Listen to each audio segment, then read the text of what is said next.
Hey guys, it's Frank here with another quarterfinals match between Snoxtar and Uluwatu for the Oriole Stormgate Tournament Open Cup. ASTOC number 2. Whatever that acronym turns into. It's ASTOC number 2. And we're in game 1 of the best of 3 between Snoxtar and Uluwatu.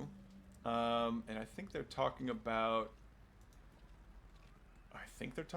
this map. I don't know. They're having a conversation. This isn't the AOL open chat rooms days, boys. We've got some Stormgate to play.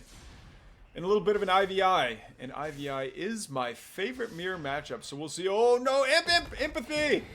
Oh, empathy turns into a meat farm at the very last second. Is this imp gonna turn into anything? Charmander. No! Oh, turns into something else! Oh, no! Uluwatu with the imp micro. Absolutely devastating. Not letting that that Hexen do anything at all. You know what though? I think I would have let that meat farm finish up. You're gonna need it here soon anyway. Oh, that was cool. Alright, meanwhile, back over on Snoxtar's side of the map. What have we got going on? Hey, yeah. It looks like Uluwatu's going for a third. Next to all this Therium. Next to Therium or us. Which is a good idea.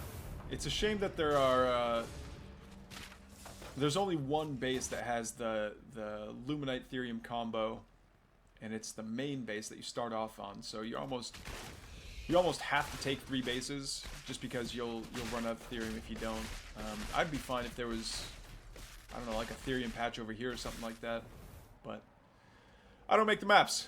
There we go. Now hang out inside of the health camp for a bit. Look, you're recovering core health and white health at the same time. What's not to like about that? Like, why would you not put down a permanent effigy inside of a health camp? Feels good, man. It looks like they're both going to be taking the speed camp at about the same time. No, Uluwatu's starting his a little bit late, which means that he's going to get to the vision camp first. But how many fiends are there? We've got 3 fiends and 2 inside of the brute. We've got 4 fiends over here. Some extra gaunts. Woof, man. These shadow demons aren't playing around though. But I still like Snoxtar's army better than Uluwatu's in this fight. Yeah. Trying to do a run by with those few fiends. You know you're going to ablate a couple of them. They do kind of act like bubble wrap for your army, but it's okay. You can always make more. You can always just creep around the map and make more. That being said, besides the health camp and the speed camp, it feels. You know what? Actually, I do like this camp. Going back to our discussion about which maps make creeping feel good and which ones don't, I think this is one of the maps that makes creeping feel good because it's naturally along the path that you're going to be going on anyway, and it's for both players. Uh-oh, we're going to see a little fiend run by here by a couple of, by Snoxtar coming on forward to go for the vault. Oh no, but 4 fiends is better than 3 fiends. And he even scouts the timing on when the Magnodon comes out. So he knows that Tier 2 is finally finished for Uluwatu, but how's Snoxtar doing? Snoxtar is not finished with Plague X's just yet. I want to say that Uluwatu is, though. Where's his arm? There we go. Yeah, he does have Plague X's finished, but I don't think there's going to be an interaction between these two where having the gaunts with the Plague X is going to impact a player versus player fight. Absolutely going to affect things as it comes to getting more fiends from the camps, though.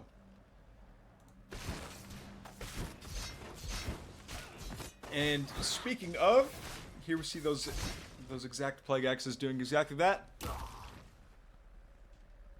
Adding a couple more fiends there.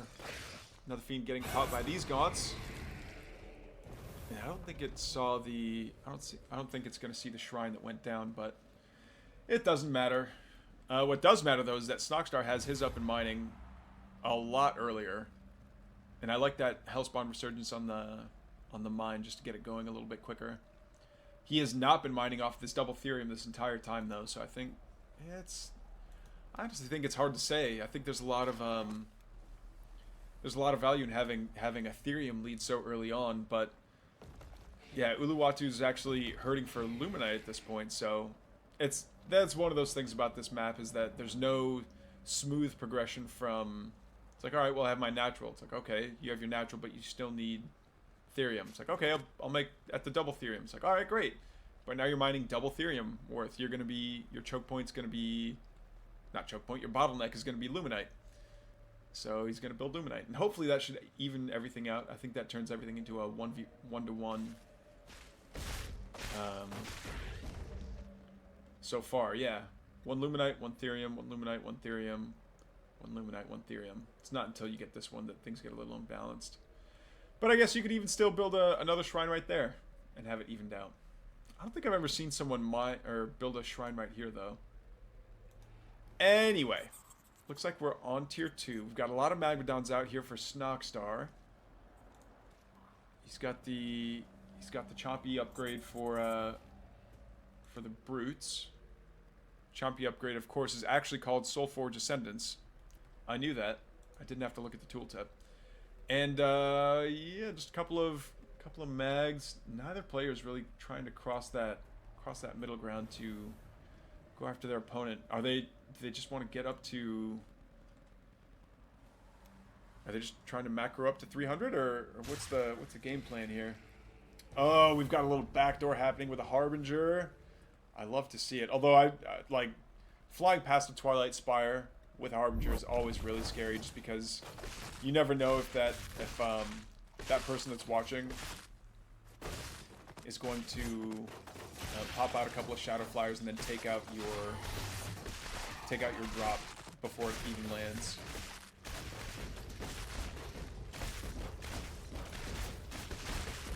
Nice connections on the stops here from the Magmadon, and the Magmadon does technically take damage from the Gaunts, but because it has such a high max health, it's not really going to take all that much.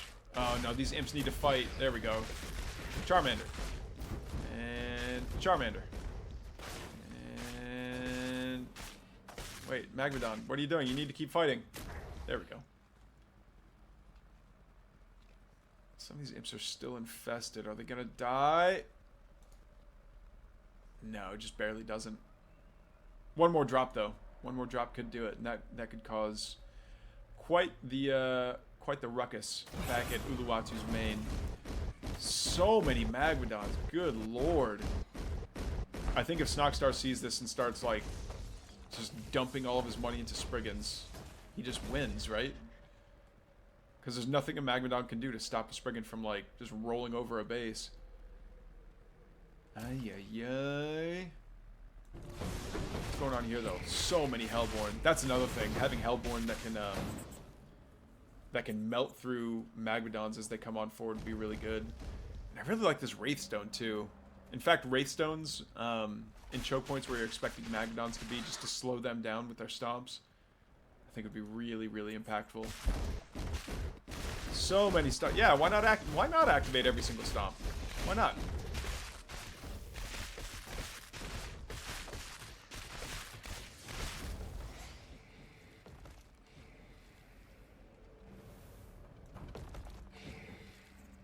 There's a lot of Hellborn. And if there's one thing that I've learned, is that you don't need a lot of Magmadons to fight against another Infernal. You just need enough to like hold a choke. But there's not really a good choke here. I think building a couple of production structures in this direction would be a good way to like force the incoming Magmadons to not have a lot of good surface area. And it would give Snoxtar's Hellborn a lot of time to defend. We do see Molten Touches out. Yeah, and that's kind of what I'm talking about. Like, all these Hellborn in the back wasted their stomps. I think you just make the first couple in the conga line stomp, and then you move everyone forward at the same time, and then you use the reserved stomps to keep moving forward.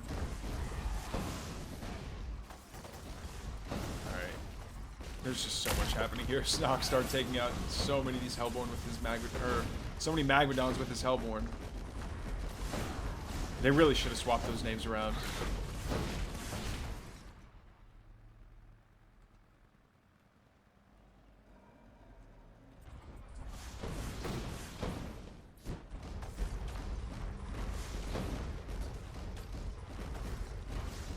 Who wins? 3 Hellborn or 1 Stompy Boy? Looks like we answered that question. Here's all the Spriggans.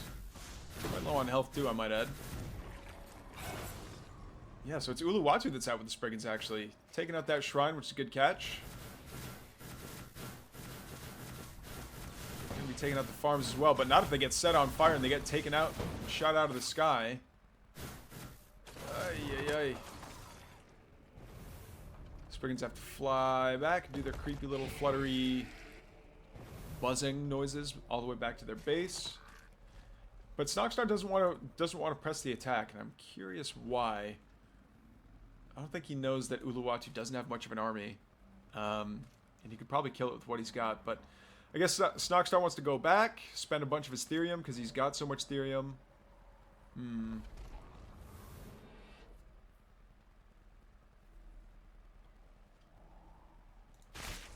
A bunch of mags coming back again. Yeah, and there's the Magmadon counter. Not the Super Stones. I'm talking about the Weavers.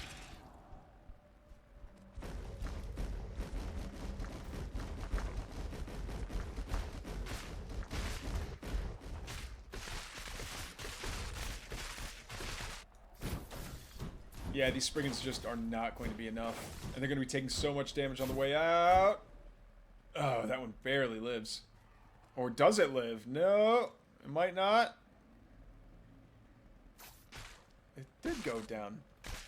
On the very last tick, no less. That was cool. Here we go. Now we've got the SimCity happening here, where the Magmadons can't just take a straight shot to walk all the way into the base. They do manage to take out the ooh, so many shots on the Spriggans there. And just eviscerates their armor. 4 stacks of corrosive guts.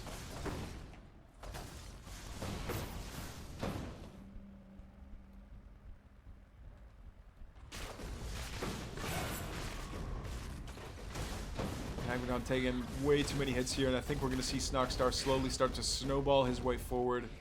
A lot of those Magmadons starting to trample a little bit too early. Oh, but we have a bit of a pincer move here. Hellborn Magmadon on the east side. And so many Spriggans. Uluwatu Spriggans are actually going to get work done, I think. Yeah, look at this. Look at this. They're all going to be getting work done on the Hellborn.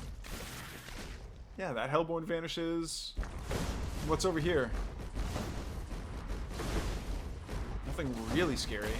Yeah, this is plenty of time for Uluwatu to come back.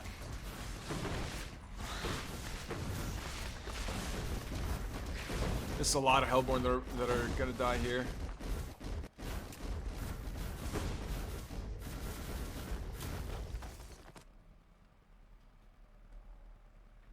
Alright, so Uluwatu's pretty solidly behind, I would say. But and Snoxtar has a dragon out. This could be kind of rough. Although I wonder, I think the Spriggans do have potential to do a lot of damage to this dragon because it's heavy, because it has heavy armor. They just need to make sure that the dragon is targeting something that's not the Spriggans, and then they should be able to scare it off in short order. Oh, buddy.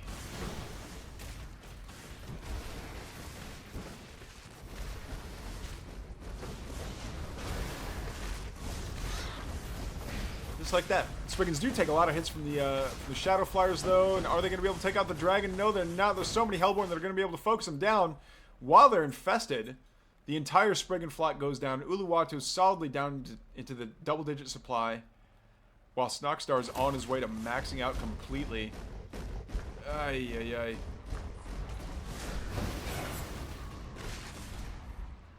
There's the GG. Snoxtar gets a point on the board. Alright guys, we're in game number 2 between Snoxtar and Uluwatu. This time we're on Titan's Causeway. And we've got this interesting little we've got this interesting iron vault here that's kind of far forward. I love little areas like this. Like, oh, is it gonna get seen though? No, it doesn't. Oh, that's so slick. I like that. And we know that this guy's going to teleport out. Yeah, doesn't see anything, so he's just going to teleport out. Oh, the brute popped, thinking that it was gonna be able to get something out of there. Oh, but the skull's zooming. The skull's zooming because it locked onto the Hexen, and now is it actually gonna land on the Hexen? It does. Oh, we've never seen that before. I didn't realize that if the Hexen teleports in the moment that that the skull locks on, that the skull can still like home in on it from across the map. It doesn't matter where the Hexen ends up. It's because the skull is like zooming in. That's a really cool mechanic, actually. Okay, we're gonna see Uluwatu's throwing down a, well, what do we call this? Not quite a proxy shroud stone. Oh, it's not gonna live either. Ay, ay, ay, empathy. Rest in pistachios. Not gonna get away with it. Nice try, Uluwatu, but that very far forward, no! Yeah! Okay. Looks like Snoxtar's Hexen gets skulled to death. And looks like this one's just gonna get chopped to death. Ooh, but yeah, more fiends better than less fiends, more brutes better than less brutes. Why? Oh, no, I'd say press the attack there. Press the attack. Decides not to, which is fine. Alright, looks like Uluwatu's coming along to get the Speech Camp. Totally cool. I like the fact that this Hexen's still alive too. That's unexpectedly really strong. Because we see... Alright, now Tier 2's done for Snoxtar. Are we going to see any Tier 2 units coming out, though? Not anytime soon, I don't think. And his Clown Cave just started not that long ago. Oh, permanent effigy! Hey. Permanent effigies, especially that are close to your opponent's base, where you can just like chill, regenerate your white health, and then like go back. Or if you can like, if you can have this as where you're fighting from. If your gaunts are on the shroud and your opponent's gaunts aren't, and you can start doing all that infest and start snowballing fiends in one direction. It's so good. It's so good, and I get it. I get people want to budget their animus, but it's just being able to fight in such an advantageous position, and like taking a good fight can be the difference between like, I mean, I know it's obvious to say, but taking a good fight is the difference between winning a game and losing a game. Are these brutes going to try and get that last hit? Yeah, they are going to try and aggro these shadow demons, which might be able to get that gaunt, actually. No, that's way too tanky. It's way too tanky. They're never going to be able to do enough damage to that Magmadon to be scary. One gaunt does go down. And they regenerate a little bit of that white health. Ooh! They missed. No! They almost gets the cabbage. Why? Oh, he waited until the Magmadon ran out of Stomp to turn around and start fighting, but Magmadon eats one of his own fiends just to make sure he's topped up on white health, and yeah, managed to kill off all those aggressing fiends.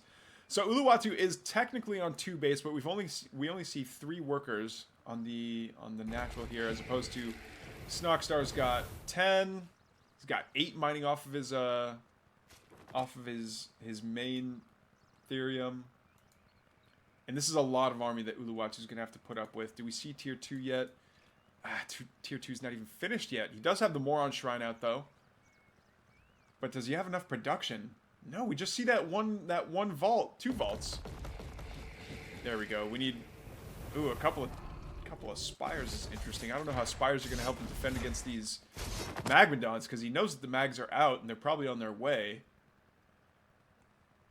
Yeah, this vault's just gone. All gone. See, like right here. You know it's going to take some time for your units to take out this vault. Why not throw down an effigy to make sure that they're regenerating white health the entire time? So that way, once they show up to your opponent's natural, they can soak a couple more hits and keep on fighting. I don't know. Maybe I'm just too liberal with my use of effigies, but makes sense to me. Shadow Mastiffs whiffing with their telegraphed attacks and quickly taken care of shortly thereafter. And now that the speed camp got visibility on the map, that the team color has been taken.